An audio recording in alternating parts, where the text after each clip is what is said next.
उत्तर प्रदेश के शिक्षा विभाग से जुड़ी कुछ प्रमुख खबरों को डिटेल में देखेंगे, अंत तक जरूर जुड़े रहिएगा। नमस्कार दोस्तों, मेरा नाम है नीरज, आप देख रहे हैं कैरियर बिट यूट्यूब चैनल। अगर आप इस चैनल पर पहली बार विजिट कर रहे हैं तो इसको सब्सक्राइब करते हुए बेल आइकन को प्रेस करना ना भूलें। जैसा कि आपको ज्ञात होगा, आज से लगभग 1.5 साल पहले उत्तर प्रदेश के माध्यमिक शिक्षा सेवा चयन बोर्ड के माध्यम से टीजीटी पीजीटी के लगभग 4000 पदों पर भर्ती का विज्ञापन निकाला गया था। वो आवेदन ले लिए गए थे लेकिन परीक्षा कंडक्ट नहीं हो पा रही थी।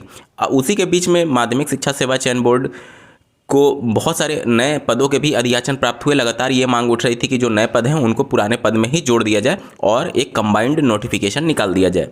अब इन सब के बीच में जैसा कि आपको ज्ञात होगा, नए आयोग को लेकर के मामले लंबित होते चले गए। 1.5 साल का वक्त बीत गया। इन 1.5 सालों में बीएड के 1-2 बैच निकल चुके होंगे। इन सबको देखते हुए, जिनका पहले से रनिंग में होगा बीएड, वो बैच निकल चुके होंगे। तो इन सबको देखते हुए लगातार ये मांग उठ रही है कि जो नए पद के लिए अधियाचन मिले थे उनको जोड़ करके फिर से विंडो को ओपन कर दिया जाए और अभ्यर्थियों से नए आवेदन लेकर के नए नोटिफिकेशन के तहत शिक्षक भर्ती कंडक्ट कराई जाए।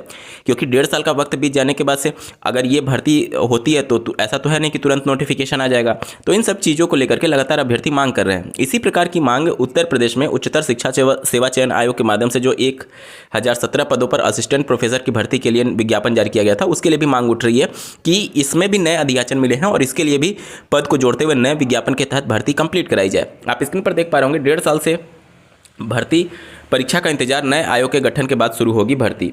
प्रदेश के अशासकीय महाविद्यालयों में विज्ञापन संख्या 51 के तहत असिस्टेंट प्रोफेसर के 1017 पदों पर भर्ती के लिए आवेदन की प्रक्रिया को 1.5 साल पूरा होने वाले हैं, अभी तक परीक्षा नहीं कराई गई है। यही हाल आप देखेंगे तो माध्यमिक शिक्षा सेवा चयन आयोग के माध्यम से टीजीटी पीजीटी के लगभग 4000 पदों का भी हाल है।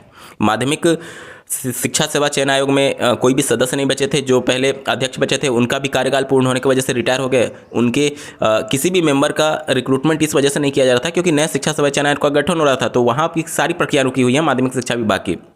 तो इस वजह से अब जब ये नोटिफिकेशन जारी हो चुका है पदों के लिए भरे जाने के लिए, जैसे कि आपका अध्यक्ष हो गया और सदस्य हो गया, इसके लिए जब सरकार ने विज्ञप्ति जारी कर दी है तो लगभग 2 महीने का समय ये सभी चीज़ों को कंप्लीट करने में लगेगा। उसके बाद से पूरा फोकस जो होगा वो पुरानी भर्तियों पर आएगा आयोग का और वो पुरानी भर्तियों को कंप्लीट कराएंगे। तो इसको लेकर के अभ्यर्थी लगातार शासन से मांग कर रहे हैं कि जो नए अधियाचन मिले हैं एटलीस्ट उन पदों को जोड़ दिया जाए और विंडो को ओपन कर दिया जाए, क्योंकि इसके बाद से 2-3 साल तक तो आप उम्मीद मत रखिए कि भर्ती आएगी माध्यमिक में या फिर असिस्टेंट प्रोफेसर में। तो इस सब चीज़ों को लेकर के लगातार अभ्यर्थी मांग कर रहे हैं कि कैसे भी करके पद को जोड़ दिया जाए, एज में रिलैक्सेशन दे करके, क्योंकि लंबे समय से भर्तियां नहीं आती हैं इन सभी चीज़ों को। और इसका बड़ा इम्पैक्ट ये भी है कि जैसे आपको ज्ञात होगा कि बीएड अभ्यर्थियों को प्राथमिक में अमान्य घोषित कर दिया गया है माननीय सुप्रीम कोर्ट के फैसले के आदेश के आधार पर। तो उनके लिए केवल आप देखेंगे तो अपर प्राइमरी की वैकेंसी बचती है, अपर प्राइमरी में वैकेंसी आती नहीं है। तो इसके लिए भी शासन को ज्ञापन देना चाहिए कि आप जो 50% प्रमोशन से पद भर रहे हैं, बाकी के जो 50% बच रहे हैं उस पर तो आप भर्ती का विज्ञापन जारी कर सकते हैं। उत्तर प्रदेश में 2013 में अंतिम बार भर्ती का विज्ञापन जारी हुआ था गणित और विज्ञान विषय के लिए अपर प्राइमरी में। उसके बाद से कोई भर्ती हुई ही नहीं है। 10 साल हो चुके हैं। 10 साल में टीचर्स रिटायर नहीं हुए होंगे, जाहिर सी बात है पद बहुत खाली हैं। लेकिन ये तभी संभव होगा जब आप लोग दबाव बनाएंगे।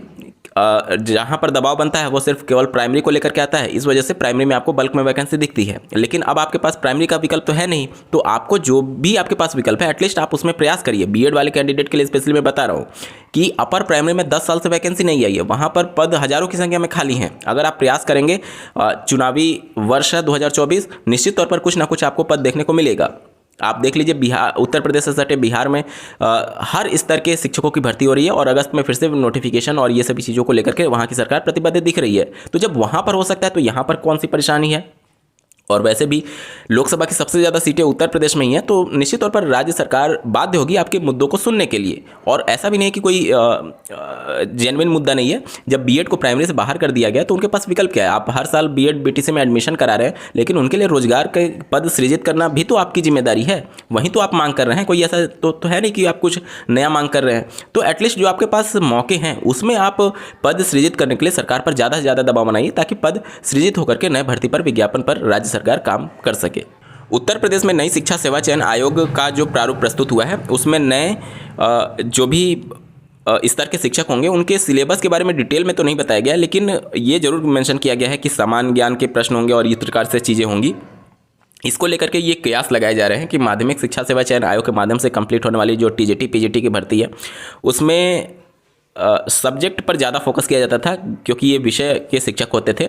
तो इसमें कुछ चेंजेस किए जा सकते हैं। अब सामान्य ज्ञान के भी प्रश्न पूछे जा सकते हैं जिस प्रकार से प्रारूप में बातें मेंशन की गई हैं। हालांकि जब ये डिटेल नोटिफिकेशन, चूँकि ये पहले की एडवर्टीजमेंट है, अब नया शिक्षा सेवा चयन आयोग जब एग्जिस्टेंस में आ जाएगा तो पुराने विज्ञापन पर भर्ती करता है या फिर उसमें कुछ संशोधन करता है, ये तो खैर बाद की बात है। क्योंकि अगर विंडो ओपन किया जाता है तो जाहिर सी बात है कुछ चीज़ें उसमें चेंज की जा सकती हैं। और चूंकि नया शिक्षा सेवा चयन आयोग इसको कंडक्ट कराएगा तो विधि सलाहकार जो भी होते हैं उत्तर प्रदेश सरकार के, उनसे सलाह लेकर के कि कहीं मामला कोर्ट में ना चला जाए, कुछ चीज़ों को ये परिवर्तित कर सकते हैं। तो आप इन सभी चीज़ों के लिए पहले से मेंटली प्रिपेयर रहिएगा। आप देख सकते हैं नया शिक्षा सेवा चयन आयोग में बदली गई व्यवस्था, टीजीटी पीजीटी की भर्ती में सामान्य ज्ञान की परीक्षा। तो ये सभी बातें हैं। और अगर बात करें हम लोग प्रवक्ता की तो 22,254 स्वीकृत पद हैं, जिसमें से 2,522 पद खाली हैं। सहायक अध्यापक के देख सकते हैं 71,684 पद हैं, जिसमें से 16,750 पद खाली हैं।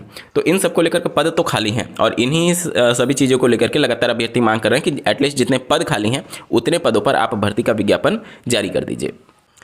चलिए बढ़ते हैं अगली खबर की तरफ। जैसा कि आपको ज्ञात होगा, उत्तर प्रदेश में 60,244 पदों पर सिपाही भर्ती का विज्ञापन जारी हो चुका है, जिसमें 5 साल बाद ये भर्ती आई थी और एज में कोई भी रिलैक्सेशन नहीं दिया गया था अनरिजर्व और EWS के कैटेगरी के अभ्यर्थियों के लिए। इन सबको लेकर के लगातार मांग उठ रही थी, अभ्यर्थी शासन को ज्ञापन दे रहे थे और इसी के बीच में केस भी फाइल हुआ था माननीय इलाहाबाद हाईकोर्ट में। इन सब का इम्पैक्ट देखने को मिला है और राज्य सरकार ने 3 वर्ष की छूट देने का निर्णय किया है। जो भी अनरिजर्व कैटेगरी के कैंडिडेट हैं और जो EWS के कैंडिडेट हैं उनको 3 वर्ष का एज में, मैक्सिमम एज में रिलैक्सेशन दिया जाएगा। मतलब कि पहले जो आपका 18 मिनिमम और 22 मैक्सिमम था, उसे बढ़ा करके 18 मिनिमम हो गया और मैक्सिमम जो है वो 25 वर्ष हो गया। मतलब कि अगर आपकी एज 25 वर्ष है तो EWS कोटे में और अनरिजर्व कोटे में आप आवेदन करने के लिए पूरी तरीके से पात्र होते हैं। बाकी अगर आप OBC से हैं, SC से हैं, ST से हैं तो 5 वर्ष का रिलैक्सेशन रिजर्वेशन के आधार पर पहले से ही है। तो अगर आप OBC, SC, ST से हैं तो आपको 22 साल तो ऐसे ही था और 5 साल और जोड़ दीजिए तो 27 साल आपकी मैक्सिमम एज तक आप आवेदन करने के लिए पूरी तरीके से पात्र हैं। इस वीडियो को देखने के लिए आपका बहुत बहुत धन्यवाद। भगवान करे आपका दिन शुभ हो।